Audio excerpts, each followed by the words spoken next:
Are you struggling to conceive? You have options, and at Piedmont Reproductive Endocrinology Group, we'll make sure you have the guidance and support you need. PREG is known for individualized fertility care that's unique to every patient. We take the time to provide a reassuring and empowering experience because we believe that you deserve nothing less. Let us help you on your journey to parenthood. Visit us at pregonline.com to learn more. Get the guidance and support you need at Piedmont Reproductive Endocrinology Group. So we're in the holiday season, and the most exciting thing that's going on right now is that you have a new single for the holiday. Yeah, yes. Thank you. I got to work with this incredible pianist. He's like one of the most sought after session pianists in the world. His name's Matt Rawlings. And I just felt like very lucky to get to work with him. And he really brought the track to life. You know, he produced it and played on it, and I got to sing with him. You know, when we were recording, I kept getting lost in how beautifully he was playing. You know, yeah. But yeah, it's a wonderful jazzy kind of thing. So, I mean, have you performed in like those cabaret type jazzy outfit kind of club places?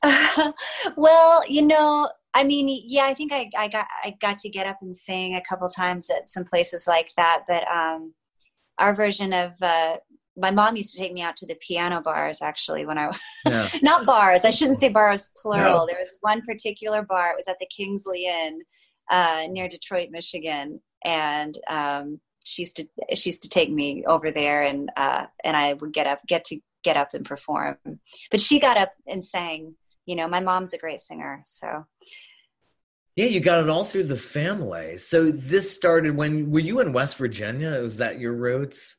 Well, I was born in Parkersburg, West Virginia, and then we moved away.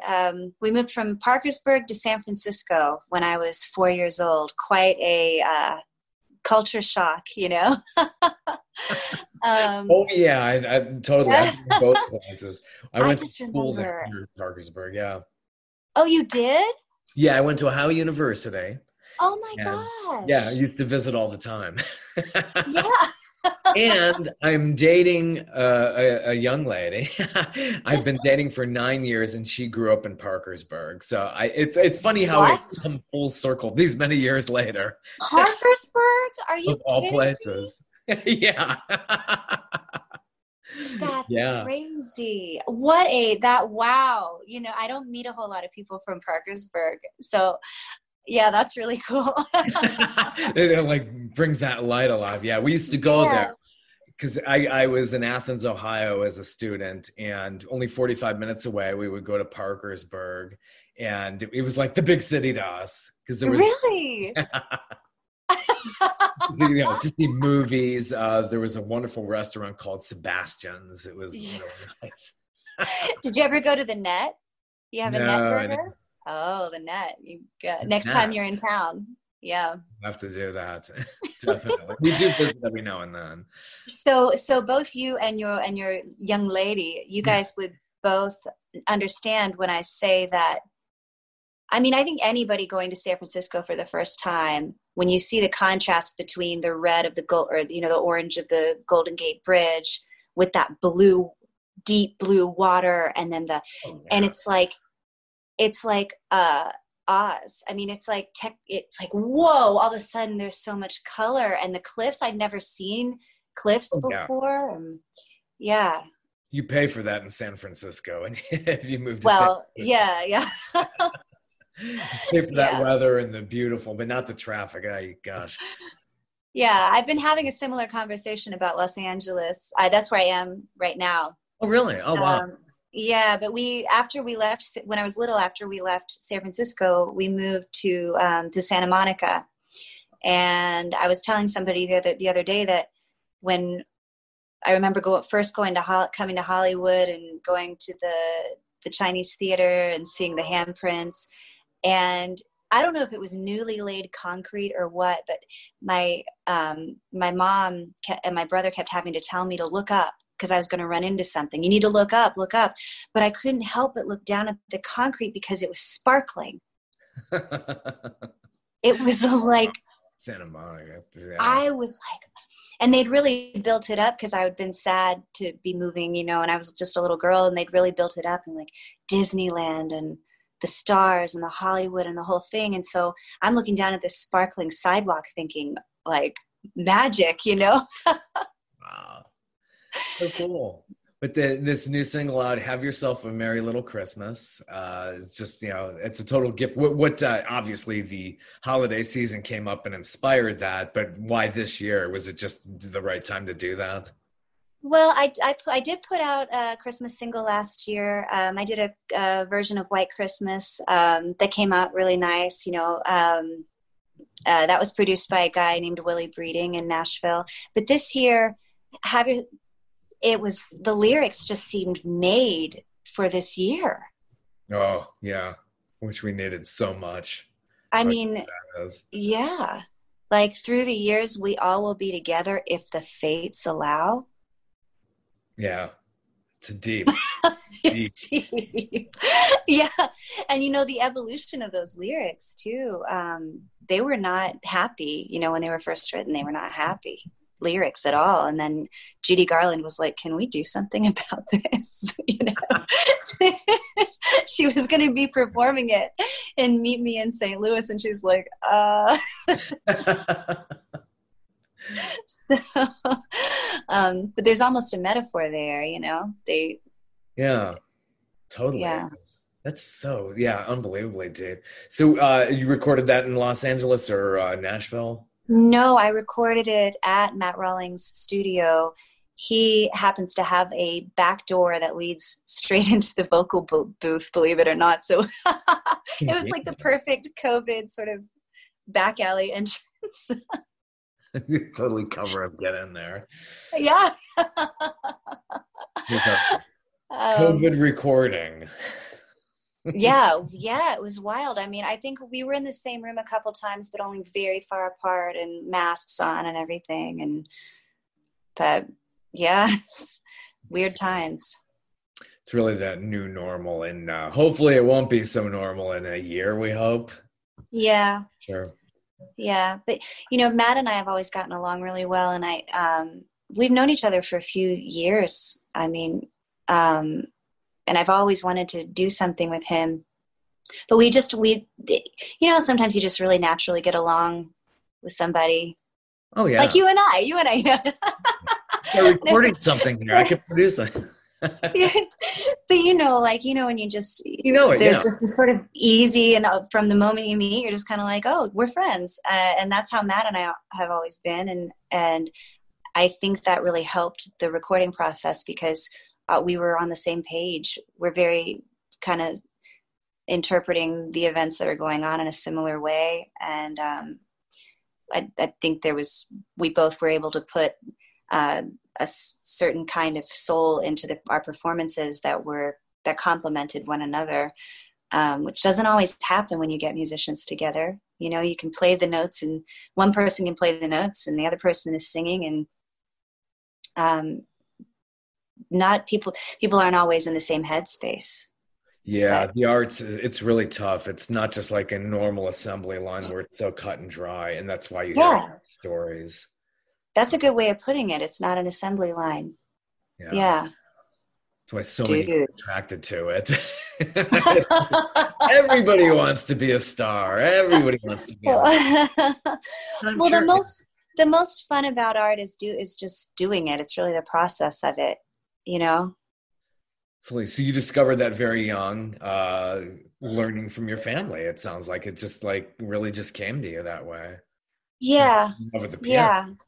I mean, we've always just been kind of performing in the living room, and so I get a lot of gratification from, and I get satisfaction. It's pretty. If I play the piano too, just not on this track. But if I'm playing and singing in my living room, and I close my eyes and I imagine family around me, I'm good. I mean, every once in a while I'll imagine I'm in like Carnegie Hall or something like that, but but I'm really used to just playing and singing for friends and family, Sounds like it's part of the ritual when you go to record. So do you do anything in the studio to make yourself comfortable? Producers like to bring in a special rug for their performers and special mics. Well, I do. I'm the custodian of a great a mic. I have it's not really mine. It belongs to my family, but it's a U67, and I love the mic. But it doesn't have to be that mic. I guess probably the thing. I drink olive oil. Hey, there you go. Greases the wheels. There's the little eccentric. If you were looking for an eccentricity, I suppose that would be it. Other than that, no. Yeah, I mean, yeah, everybody's got their own little way of trying to be in their headspace, and you always hear about these people who perform live and have their things in their riders, like certain artists are like, "Don't look at me before the show." Don't right, yeah. Roadies or anybody looking at me. We just got to get right to the stage. And the classic, what was it, like green or blue M&Ms or whatever it was? Yeah, yeah. So I think it was a Los Angeles band that had something in their rider about picking out the M&Ms. I think it was was it Led Zeppelin? Well, I don't want to cast any. I don't know which. Yeah, I know. I want to say a certain Los Angeles band, I think. Oh. Got it. Okay. You have like two letters in their initial. It used to be I used to work in the contract department of a booking agency and management company, and they were based in New York, called TCI. And it was my job to go through the contracts. I was like the one woman contract department for a year or two. And so I learned how to like go through with the ruler and cross stuff out on behalf of the client, do all this stuff. And I mean, I think there were always I would type up the contract, and I swear to God, I don't think there was ever one that my boss didn't like, you got to redo this and give it back to me. They're so complicated is I guess what I'm getting at. Right. Sure. Yeah. Probably miss, obviously. And I know the proverbial question is, well, it's two parts. It's like, what are you doing in the age of COVID? And don't you miss performing? I feel like I'm doing that every time out now. I am trying to find, I guess I'm trying to have the best time I can. I don't know. I'm trying to, if I think about it too much, then it starts to feel like this sort of very scary, possibly never ending thing.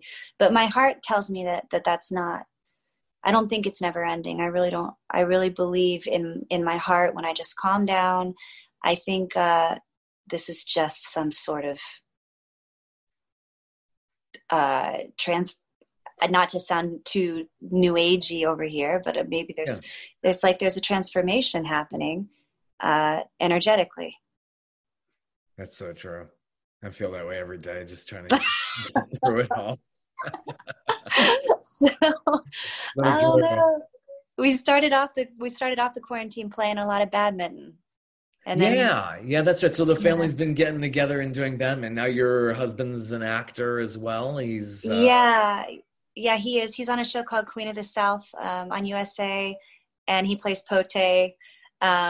He's there now, actually, in New Orleans filming. So the badminton, that was like a chapter, and now I suppose we're just in a different chapter. We started playing Super Mario Brothers.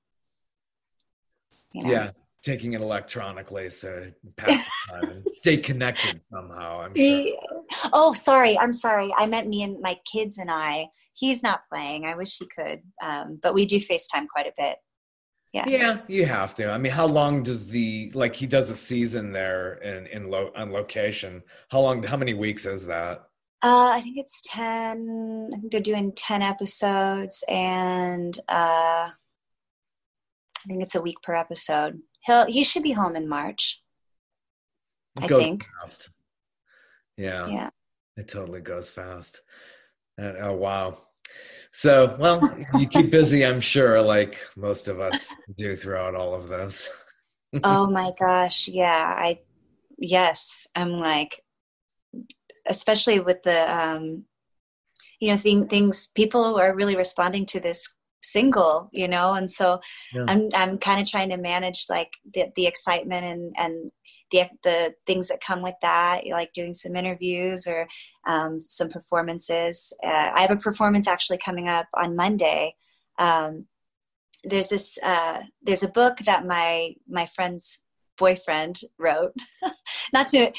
I wish I didn't have. He's a wonderful writer. Sean Frison is his name, and he wrote a book called Save Santa's Home.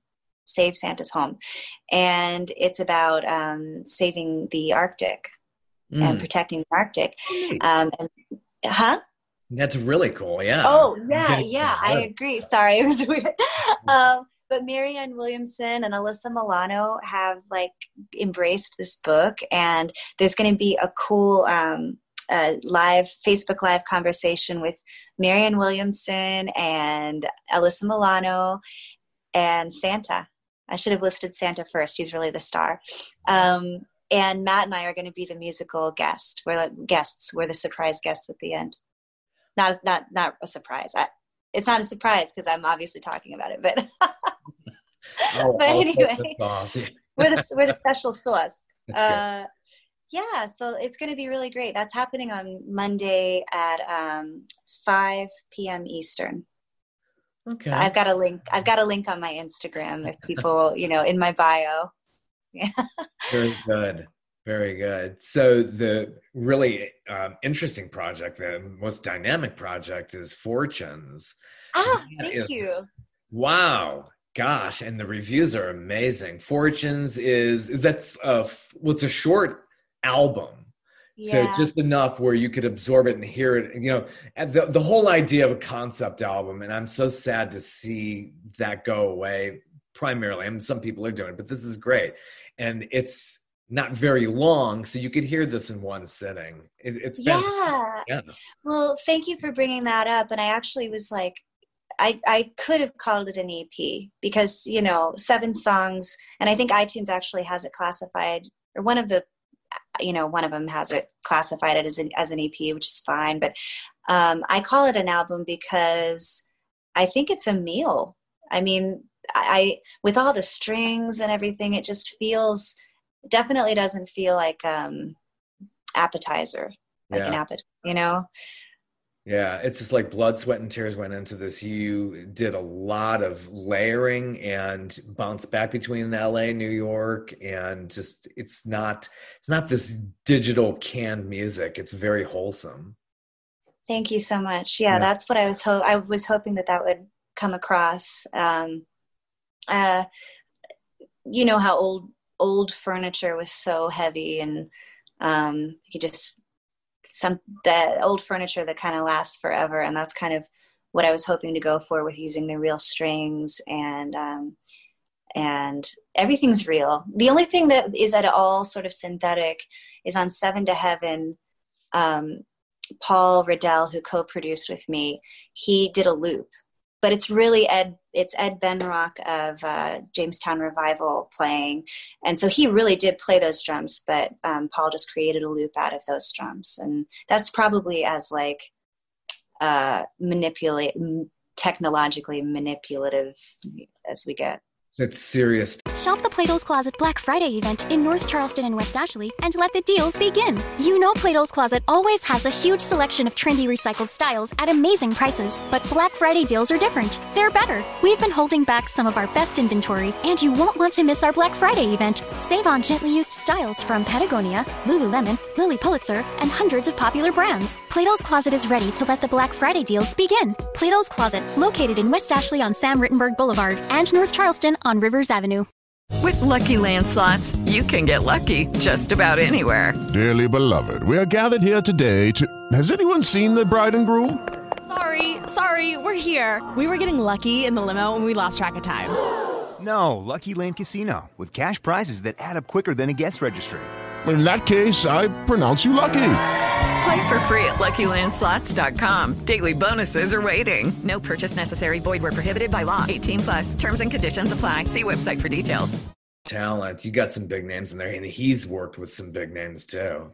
He's incredible. Yeah, and it's funny. Like, I mean, you interview so many different people. Have you found that it seems like the more seasoned somebody is, kind of the I mean, it's not always the case, right? But right. I think people tend to be really nice, you know, when they're doing stuff.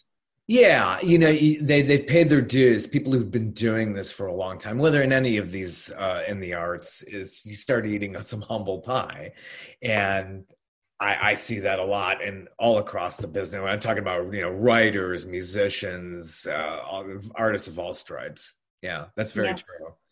And is that kind of why the gatekeepers? It's like the nicer the artist is, the people around them start to get like really like. The handlers, yeah. I've heard that about some of the most seasoned artists. They're all cool and everything, but it's like, oh, do you have the right, because I've done video work too, do you have the right lens on that camera? We don't want to make him look too old now. Oh, sure. You got to fire emotes. Unbelievable. I'm sure, we see that in our business, and, you know, I'm sure PR agents see that too. I'm sure they've got stories as well. Yeah.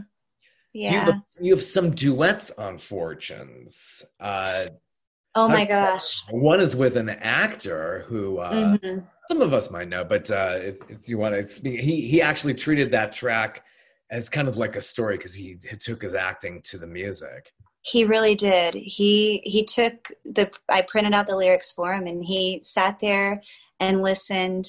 Sorry. I'm getting a text.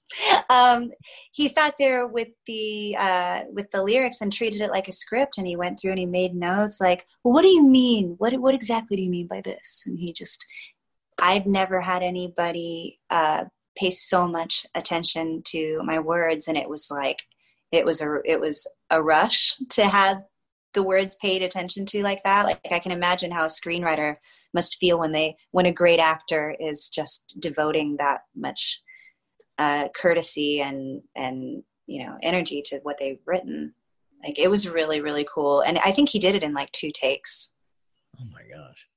I mean, it was wild. And I mean, that booming voice that he has, and talk about some of the most successful people being so kind and humble. I mean, he's got to be one of the most like gentle, kind human beings I've had the joy to be connected to at all, you know?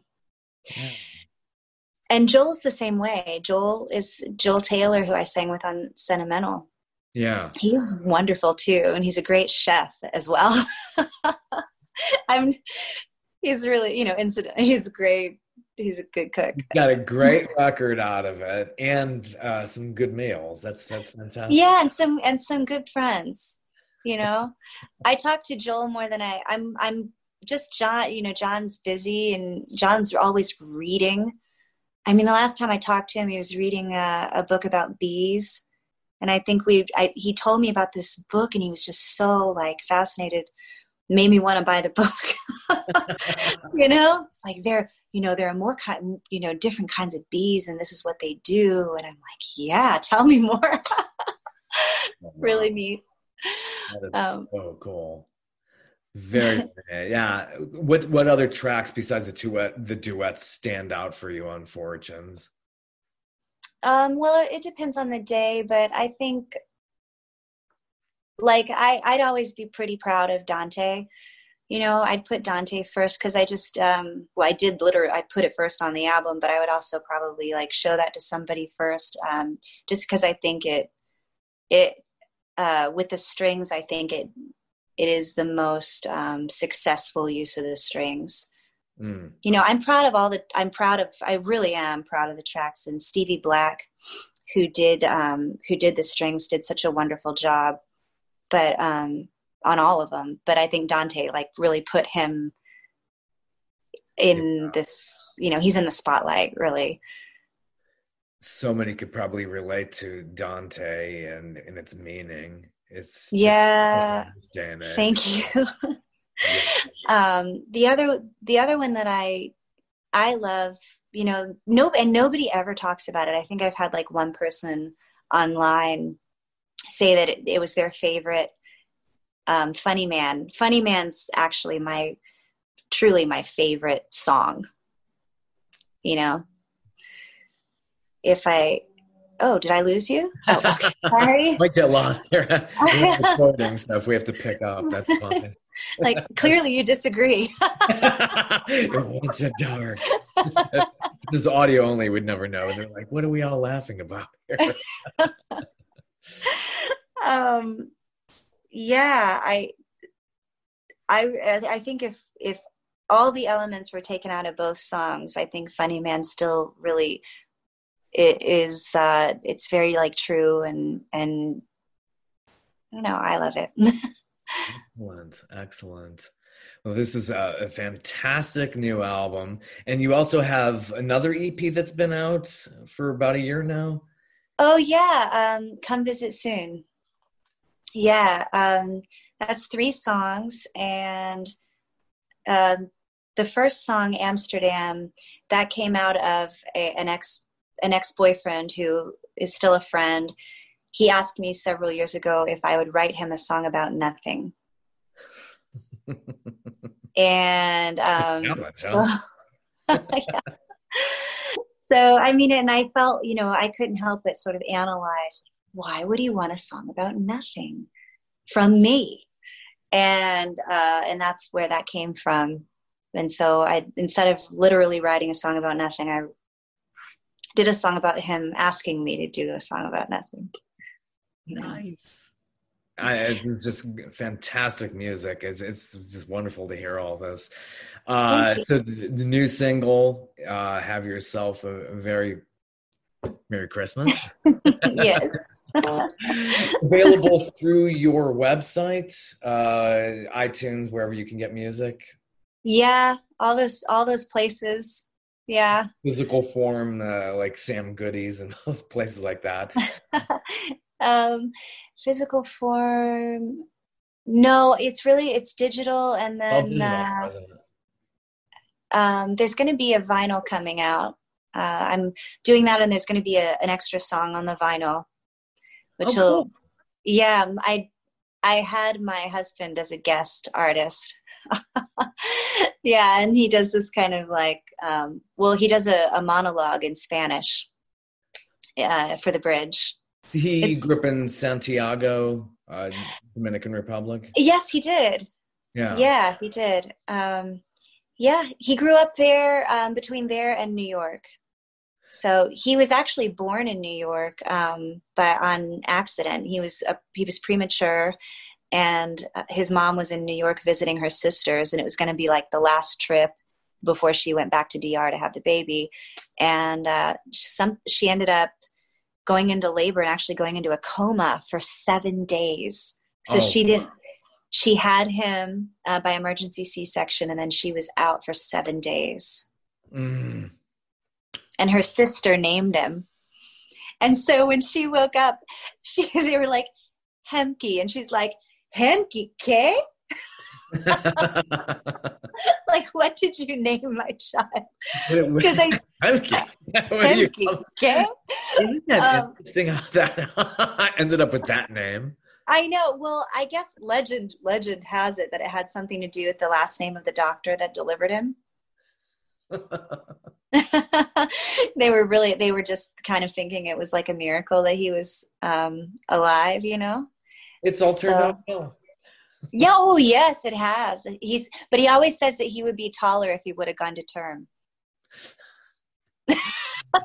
Woulda, shoulda, coulda, right? The Lord works in mysterious ways. Yikes. So you're are you primarily do you spend time in Nashville, or that's yeah, home is in Nashville. Nice there. But it's kind of I don't know. I came out, we have a house here in Los Angeles, and we just really got to Nashville. Like, we haven't been there for that long. And then there was a tornado, and then there's the quarantine, and I just kind of wanted to come back to finish out the lockdown in a familiar place. I was just feeling like, here I still have friends that I can merge my bubble with, and my sons can have those kids to play with. And so there's some semblance of a normal life. Yeah, that's true. I know it's really difficult out in California, and what the governor's mandates have been, it's been really tough. When you're in these more condensed environments, it's been much more tough. I have a daughter who lives in Boston, and they're just like very jittery up there because it's much more compact. Sure. I went running on the trails out there, and you got to run with a mask, which is just like insane. I don't know how people do it. Yeah. I wonder if we have to wear masks here. I mean, like on the hiking trails, I assume we would. I don't know. Yeah. I've seen people do that out there, because they're concerned, and those trails, those hiking trails, I think can get pretty busy. I've got there. Yeah. Have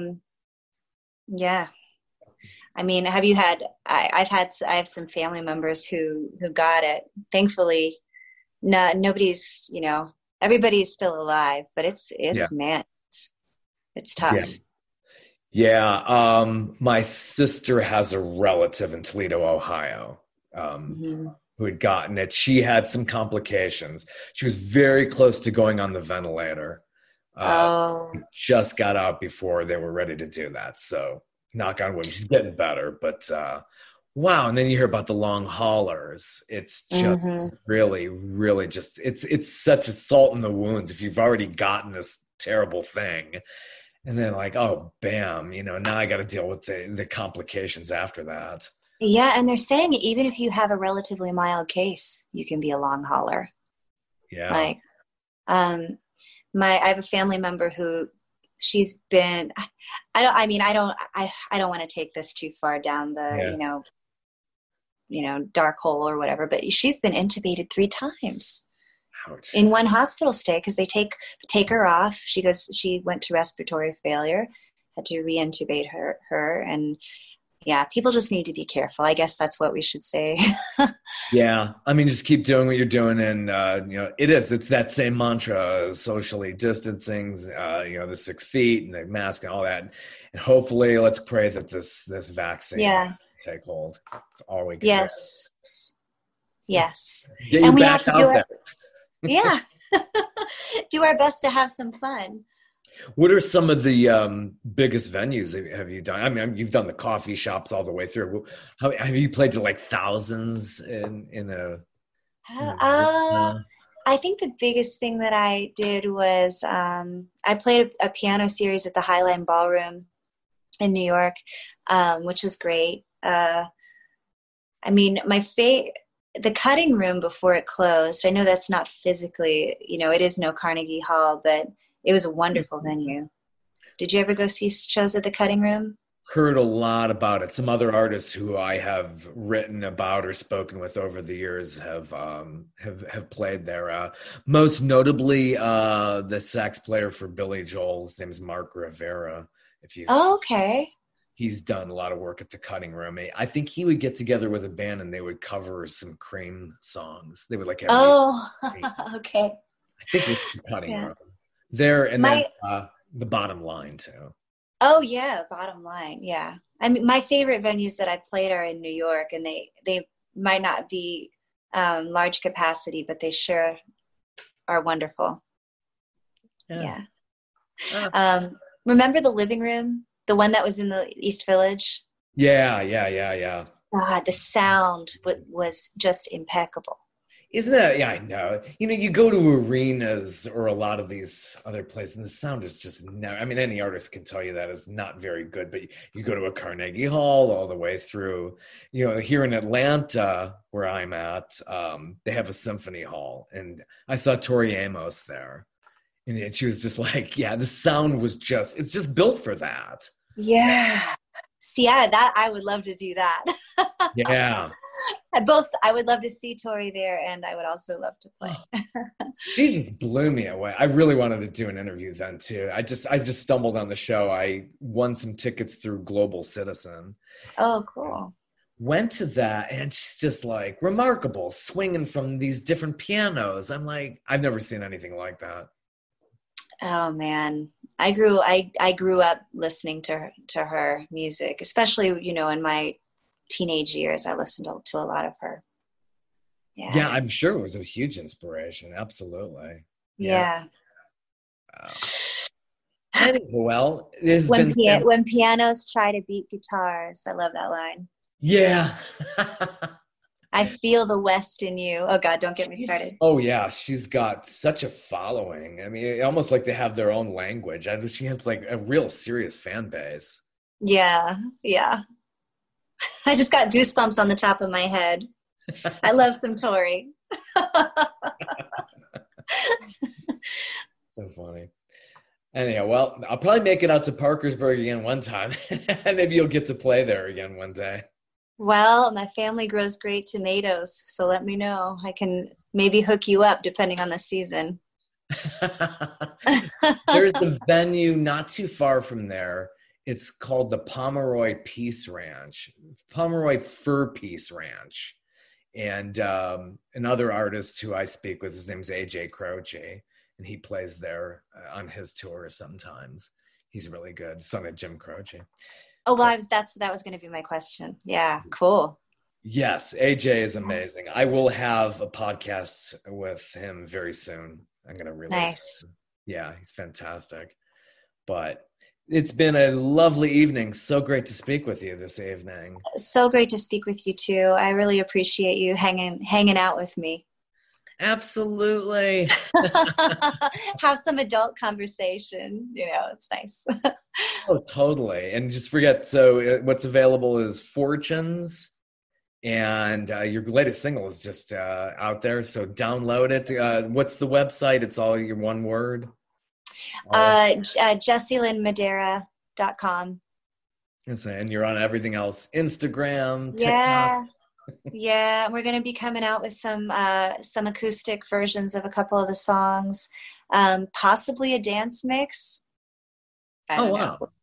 Yeah. You'll be involved with that, I'm sure. And yeah. Nice. Well, it has been great speaking with you, and hope to see you soon. Hope you can come down to Atlanta in one of our fine establishments here. I would love to. I have some family in Atlanta. I would be honored. Well, keep in touch, and best wishes, and let's hope everything turns out well. This vaccine takes hold. Yes. Thank you. Lucky Land Casino, asking people, what's the weirdest place you've gotten lucky? Lucky? In line at the deli, I guess? Aha, in my dentist's office. More than once, actually. Do I have to say? Yes, you do. In the car before my kids' PTA meeting. Really? Yes. Excuse me, what's the weirdest place you've gotten lucky? I never win and tell. Well, there you have it. You can get lucky anywhere, playing at LuckyLandSlots.com. Play for free right now. Are you feeling lucky? No purchase necessary. Void where prohibited by law. 18+. Terms and conditions apply. See website for details.